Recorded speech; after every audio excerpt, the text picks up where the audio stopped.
Cuando el perro de aduanas saltó al cochecito del bebé, todos pensaron que era un error, pero lo que cayó al suelo desató una cacería global, un terror olvidado, y reveló que el niño no era una víctima, sino algo mucho más oscuro. Ideal. Para los primeros segundos del video con música de tensión creciente, nada parecía fuera de lo normal. Aquella mañana, en el Aeropuerto Internacional de Baraja, la rutina, como siempre, avanzaba con esa mezcla de prisa y automatismo que solo un lugar de tránsito puede generar. Vuelos que llegaban, maletas que giraban en cintas interminables, niños que lloraban, pasajeros somnolientos, y el inconfundible eco de anuncios por megafonía que nadie realmente escuchaba. Pero esa mañana, justo a las 9:47 Alto M, algo sucedió, que cambiaría para siempre la percepción de seguridad de todos los que estuvieron presentes. Yo lo vi todo. Estaba allí, como cada día, en mi puesto como agente de aduanas, acompañado de Rex, un pastor belga, entrenado para detectar narcóticos, explosivos y otros materiales sospechosos. Rex no fallaba. Era meticuloso, intuitivo, y tenía ese sexto sentido que a veces parecía rozar lo sobrenatural. Había sido condecorado 2 veces, y ese día me lo dejaría claro. Algo andaba mal en una familia. Cruzaba la zona de inspección. Una mujer joven, blanca, de unos 30 años, llevaba un cochecito de bebé. Junto a ella, un hombre, presumiblemente su esposo, cargaba 2 maletas pesadas. Todo en ellos parecía normal, incluso su sonrisa cordial cuando nos saludaron. El bebé, cubierto bajo una manta de ositos grises, dormía plácidamente. O al menos eso creímos todos. Fue entonces cuando Rex se detuvo. Sus patas se anclaron al suelo. Su respiración cambió. Yo lo conozco mejor que a nadie. Y su lenguaje corporal no dejaba lugar a dudas. Había detectado algo. ¿Todo bien?, pregunté a la mujer. Ella sintió rápidamente algo nerviosa. Dijo que su hijo dormía, que si podíamos no molestarlo. Pero yo ya no miraba a la madre, ni al padre, solo veía a Rex, que de repente retrocedió un paso. Y luego, sin previo aviso, saltó directamente al cochecito. El grito de la mujer retumbó por todo el terminal. Un chillido agudo, casi animal. La gente alrededor se quedó paralizada, como si no pudieran entender qué estaba pasando. Y entonces, como si la escena se hubiera congelado en el tiempo, algo cayó del cochecito. Primero fue un sonido metálico. Un leaf clink, como si una pieza suelta hubiera golpeado el suelo. Después, el impacto de algo más pesado. Un objeto envuelto en una toalla ensangrentada se deslizó por el suelo hasta quedar entre los pies de un turista alemán, que, al verlo, dejó caer su vaso de café. Era una pistola, pero no una pistola cualquiera. Era una Glock negra, con un número de serie limado y rastros de lo que parecía sangre seca, y junto a ella, un pequeño bulto envuelto con cinta industrial. Una sustancia densa, pastosa, con un olor penetrante que heló la sangre de todos los que estábamos allí. Rex ladraba como loco. Los padres gritaban. El bebé, ahora completamente despierto, lloraba desesperado. Y yo, con el corazón en un puño, pedí refuerzos por radio mientras retrocedía un paso, evaluando si ese bulto era lo que temían un explosivo serán. Pero lo que vino después fue aún más extraño. Cuando el escuadrón antibombas llegó y los pasajeros fueron evacuados de emergencia, uno de los técnicos se arrodilló junto al paquete. Lo examinó con una linterna especial, tocándolo apenas con sus guantes. Y entonces nos miró, pálido, sin comprender. Esto no es un explosivo, dijo. Es algo aún peor. Abrieron cuidadosamente el paquete, esperando cualquier cosa, pero nadie esperaba eso. Era piel en tejido humano. Una parte de lo que parecía ser un dedo, envuelto en gasa quirúrgica, empapado de sangre seca. Un fragmento humano, oculto en el cochecito de un bebé, junto a una pistola y una sustancia, que según las pruebas preliminares, era heroína de alta pureza. El caos fue inmediato. Seguridad, policías, medios de comunicación, el área fue sellada a los padres detenidos. Pero algo no encajaba en el bebé. No era de ellos.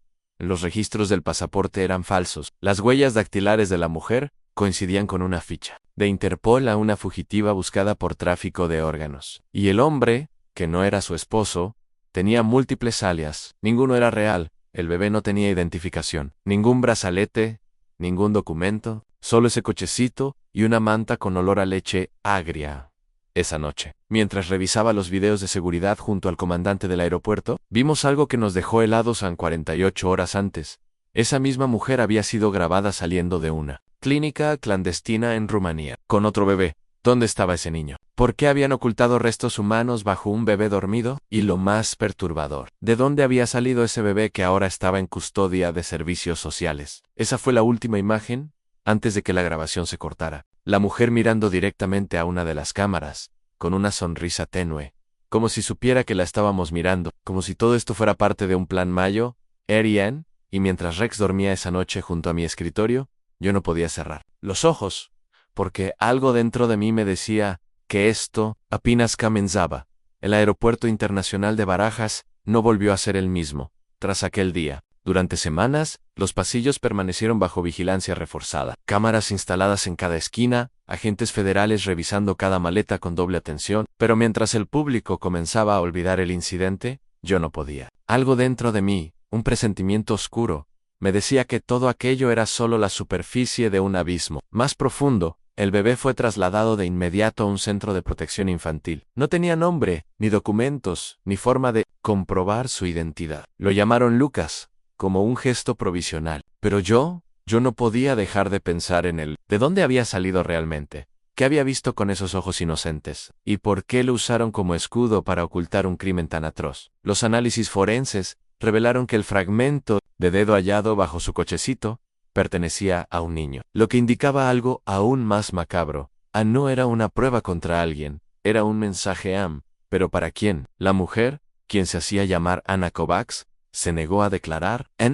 Los interrogatorios, sonreía con frialdad. Cada vez que se le preguntaba sobre el bebé, simplemente respondía, Anel ya está a salvo. No pueden entenderlo. Intentamos rastrear sus movimientos. Había llegado desde Budapest. Antes de eso, había pasado por Serbia, Ucrania, Turquía, y lo más inquietante, había ingresado 2 veces en zonas de conflicto, donde operan redes ilegales de tráfico humano. Cuando se revisó su historial médico, se descubrió que había sido tratada por quemaduras químicas, justo después de una visita a una instalación abandonada en Moldavia, que, según inteligencia europea, había sido usada como laboratorio experimental durante la guerra. Las piezas comenzaban a encajar, pero el rompecabezas era monstruoso.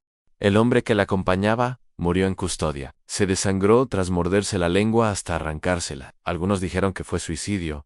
Yo no lo creo, nadie muere así sin ayuda o sin miedo, Y entonces, llegó el sobre en una mañana. Al llegar a mi oficina, encontré un paquete sin remitente, deslizado por debajo de la puerta. Dentro había una sola hoja de papel, sin firmas, sin amenazas. Solo una frase: no dejes que Lucas regrese. Ese mismo día, alguien intentó ingresar al centro de protección infantil.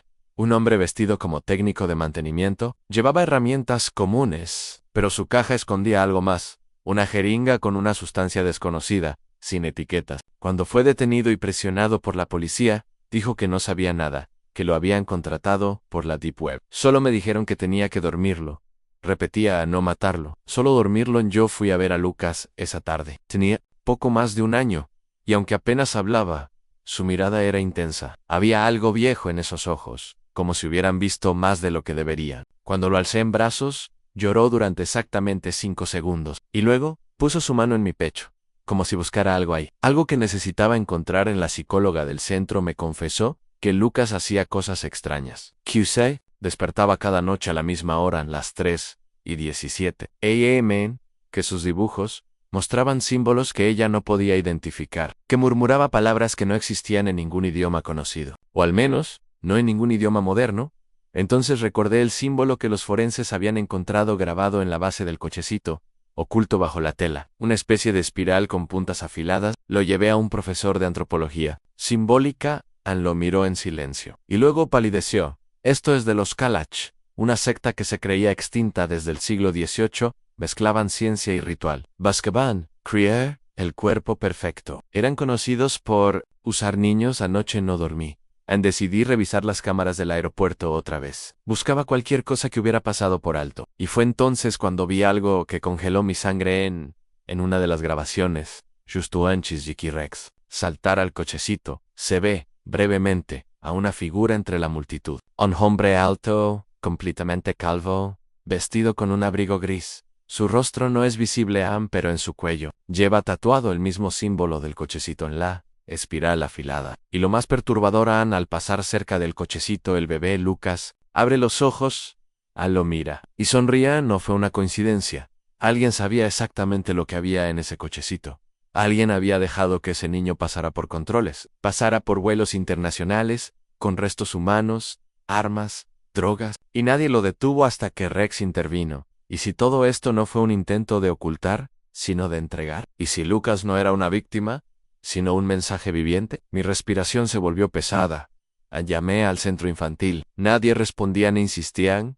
Nadan, tomé mi arma. Salí, de inmediato. Crucé la ciudad, como un rayo ignorando semáforos, bocinas, límites de velocidad. Cuando Leak, las luces estaban encendidas, las ventanas abiertas. Un viento extraño recorría el interior y en medio de la sala principal, el coche de Lucas estaba vacío. Solo había una nota escrita a mano sobre la manta de ositos grises. Ya no lo basquen. Él ya recordó. La nota temblaba en mis manos mientras mis ojos recorrían una y otra vez esas palabras escritas con trazo torpe, casi infantil. Ya no lo buscan. Él ya recordó. Las luces del centro infantil parpadeaban como si algo invisible se moviera por los pasillos. Todo estaba en silencio, demasiado silencio, como si el aire se hubiera coagulado. Los juguetes estaban desparramados, las camas vacías, las hojas de papel arrugadas en el suelo, y ningún rastro de Lucas. Llamé a emergencias. Pedí refuerzos, pero por dentro sabía que nadie llegaría a tiempo. Esto ya no era una operación común, esto era algo más. Volví al cochecito, donde también encontré un dibujo infantil escondido bajo la manta, hecho con crayones rojos y negros. Era una figura humana sin ojos, rodeada de líneas en espiral, con un niño en brazos. A su alrededor, personas cayendo, como si huyeran. En la esquina inferior, una palabra escrita con mala ortografía, despierta, todo. En mí gritaba que lo dejara, que saliera de ahí. Pero, no, podía, tenía que saber la verdad. Tenía que encontrarlo. Las cámaras del centro mostraban algo escalofriante. A las 3:17 de la mañana, Lucas se había levantado de su cama solo. Caminó sin ayuda, sin miedo. Desactivó la alarma con un código que nadie le había enseñado. Abrió la puerta principal. Salió, pero no estaba solo. Una figura lo esperaba al otro lado de la calle, la alta, delgada, cubierta con una gabardina gris. El mismo hombre del aeropuerto. Lucas se le acercó y lo abrazó. La imagen se congeló justo antes de que desaparecieran entre las sombras. No hubo coaches, no hubo testigos. Nadie más los vio. La mañana siguiente, me reuní con el profesor de antropología que me había hablado de los Kalak. Cuando vio el dibujo de Lucas, se quedó helado. No es un dibujo cualquiera, me dijo en voz baja. Es un mapa. ¿Un mapa de qué? Del ritual final. Según él, los Kalak creían en la reencarnación consciente. Afirmaban que algunos niños, al ser marcados desde el útero, podían recordar sus vidas pasadas, no por accidente, sino por diseño. Ellos los llamaban portadores de sangre vieja. Lucas era uno de ellos, a lo que yo había tomado como un operativo de tráfico humano, o como un crimen desesperado. Era en realidad una transferencia o un renacimiento. Lo habían traído hasta aquí como parte de un último movimiento. Lucas no era solo un niño perdido, era la reencarnación viviente de algo, o alguien, que ellos querían despertar. Y lo habían logrado. Esa noche, otra pista llegó. Un antiguo agente de inteligencia me contactó desde Budapest. Me dijo que había estado investigando a la misma mujer, Anna Kovacs, por años. Que ella era una nodriza, una de las mujeres encargadas de transportar contenedores humanos para la secta, pero que Lucas había sido diferente. Que no lo transportaba para venderlo, sino para protegerlo. Y que ella se había sacrificado sabiendo que si alguien iba a descubrir la verdad, sería alguien como yo. A mí, envió una dirección. Un monasterio abandonado en los Pirineos, cerca de la frontera con Francia. Si de verdad quieres saber qué es Lucas, ve allí, pero hazlo solo. Y prepárate para no volver igual. Subí a la montaña, en plena noche. A medida que ascendía, el aire se volvía más espeso, más eléctrico, como si cada piedra y cada árbol estuvieran vivos, observándome. Cuando llegué al monasterio, lo encontré en ruinas, pero aún se sostenía. Las puertas estaban abiertas. Dentro, todo estaba cubierto de símbolos, cruces invertidas en números, figuras con ojos quemados. Y al fondo, en la capilla, vi a Lucas. Allí está, de pie frente al altar. El hombre del abrigo gris estaba detrás de él, pero no se movía, como si estuviera esperando algo. Lucas me miró, no con miedo, no con tristeza, sino con certeza. ¿Recuerdas quién eres?, pregunté, aunque mi voz apenas era un susurro, y entonces habló, con una voz que no pertenecía a un niño de 1 año, ni siquiera a un niño en absoluto. Yo soy lo que ustedes olvidaron. Yo soy lo que suprimieron. Yo soy lo que regresa cuando la verdad arde más que la mentira. El hombre del abrigo gris cayó de rodillas, comenzó a convulsionar. Sangry Brat, de sus ojos San Lucas dio un paso hacia mí. Tú fuiste elegido. No, no por destino. Por culpa. Entonces, todo se volvió blanco.